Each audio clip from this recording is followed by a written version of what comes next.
Hello, Fredrik from Opeth. How you doing? Hi, how you doing? Very good. Good, thank you. So here we are at Rock City in Nottingham.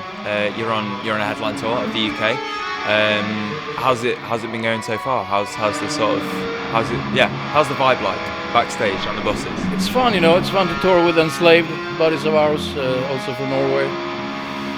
We're from Sweden, but they're from Norway. But yeah, it's been good. For us, it's the last tour we do for this album, the latest album called Sorceress.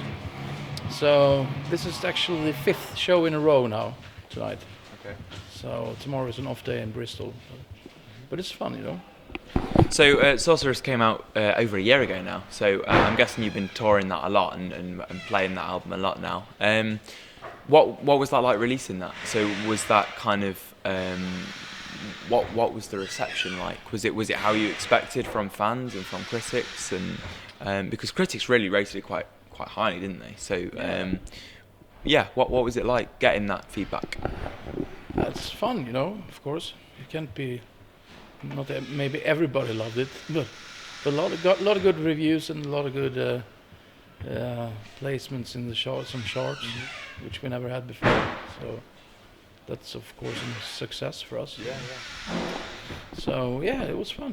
We started touring immediately, and since we did YouTube videos of some of the songs for the album, we figured we started off playing those, and people were a bit familiar with them already. So I think it worked out really good. Do you feel there's kind of a pressure before you release an album, a sort of worry that maybe fans won't like this one as much, or do you kind of stick with your guns and not really think about that until the album's out and it's kind of out there for everyone to listen to? In a way, when it's done, it's done, Yeah, of course, yeah. So if we're happy with it, that's the first step, and can't really do much after that. Yeah. So So you're on this tour then. Now, what's the plan after that? So are you kind of in the process of making new music? in a way, yes, I would say. But this is the last run we do, and then we'll have a break. We might play some festivals during the summer, but before that, there's no gigs. So it's a bit of a break, but also starting to write for a new album. Absolutely. Yeah. So see how that goes. But nothing is. No direction. It's settled yet or anything like that. So is there always sort of is there always writing going on? So sort of like in even now backstage, is there always kind of little bits kind of chipping away? So little riffs or whatever. For me personally, I used to sit around and play a lot of guitar during the day, and sometimes you come up with a little melody or a little riff or something, and I just record in my voice memory in the phone. Yeah. So that's small stuff like that, but it's not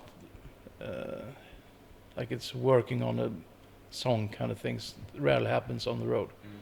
Especially for Michael, I know he needs to be in his bubble, So that's why we want to take a break now as well, because for him also it's important to don't have to think about shows or anything like that. Just focus on coming up with the new material.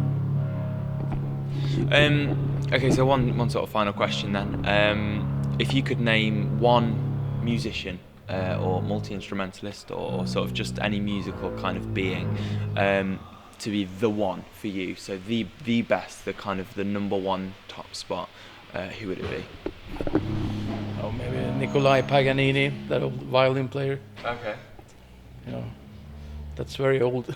Yeah. But I mean, he was just like one of the first real virtuosos. But yeah, I'll pick him today. That's fair enough. Cool. Funky answer. Thank you very much for chatting. My pleasure. It's been lovely. Have a great show. Thank you.